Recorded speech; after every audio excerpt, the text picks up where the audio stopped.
Good afternoon, everyone. Hope you're liking my videos. These learning videos have been a big hit. Some of them have had as many as 600 views in one day. So thank you so much for viewing them.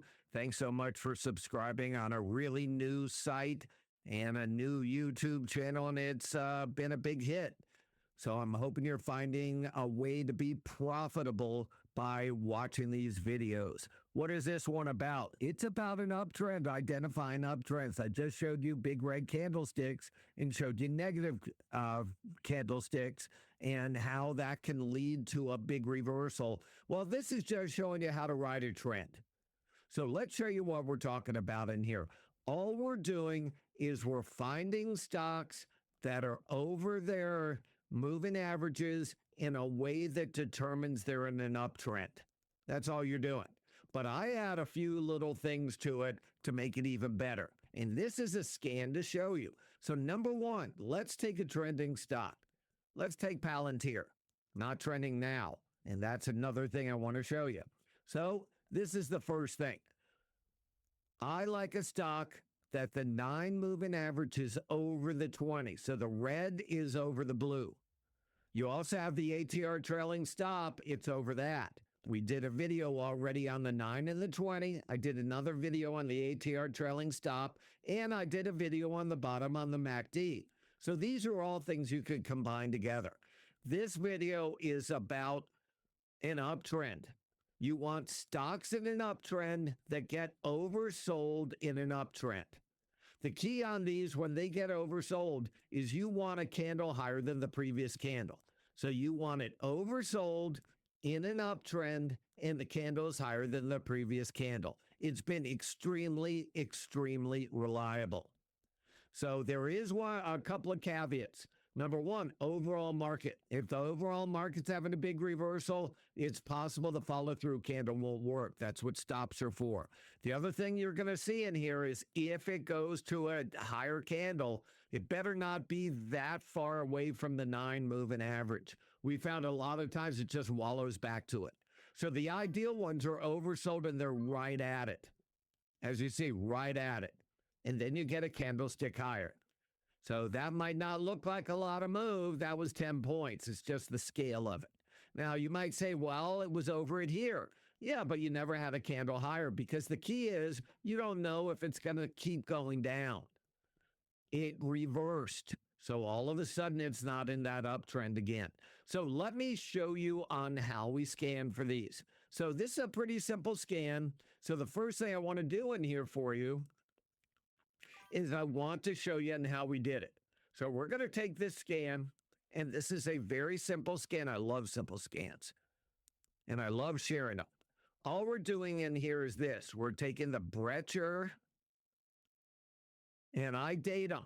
Remember, date these scans because you're going to have a lot of scans, and it's possible you forget where it is. I do that all the time. Brecher Bull, right here. One higher. That means one candle because you can't fit too much or it becomes red and you can't save it. I took all stocks, all optionable up here. I took the MACD is under 0. I took that it's one candlestick higher than the day before. I took where the 9 moving average is higher than the 20. I took where the close is at least 1% over the 50. Remember, we're trying to identify follow-through candles in an uptrend on an oversold stock. We're taking the average volume at least 500,000. That's personal preference. And we're taking open interest over 3,000. I like where stocks have relatively active options because I like to limit my risk when I do trades. And then I have it over 10, another personal preference. Now, if you think it's a speculative environment, you might make it 3 to 10, 3 to 40. So you can have it that way. When you scan this, and I'll show you 2 things you'll find very interesting. It's only 16 stocks. You can take like a GitLab. Let's put it in here. GTLB, did it work? Well, heck yeah. Look at that. Oversold on the bottom in an uptrend with a doji and then a follow through to the upside. Now, this wasn't perfect because it's so choppy. but it did reclaim some moving averages. Our ideal is when something's in a big uptrend, like GitLab here, where it gets over everything, it gets oversold, and then you get a candle higher than the previous. But let's just show you anyway.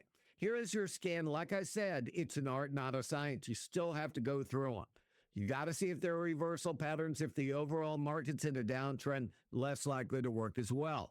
Also, if there's a ton of resistance overhead, it's less likely to work. Just like on those big red candlesticks, it was less likely to work on the downside if there was a lot of support. Now what we're going to do is we're going to share this. And what we do in here is you open the link, and all you're doing in here is this. You're taking that link right there. You're taking that link, just pause your video and put that in there. Then you go and you highlight it. You go to copy. Then what you do is you go into Thinkorswim and you press open shared item. You press Control V as in Victor and you press preview. And then you go on the bottom, open shared items, press import. And guess what? Now you have that scan. That's a real powerful scan to find bullish ideas. Remember, I'm really into buying on the way up or shorting on the way down. This is a great way to buy a stock on the way up in an uptrend. Take care. Thanks for listening.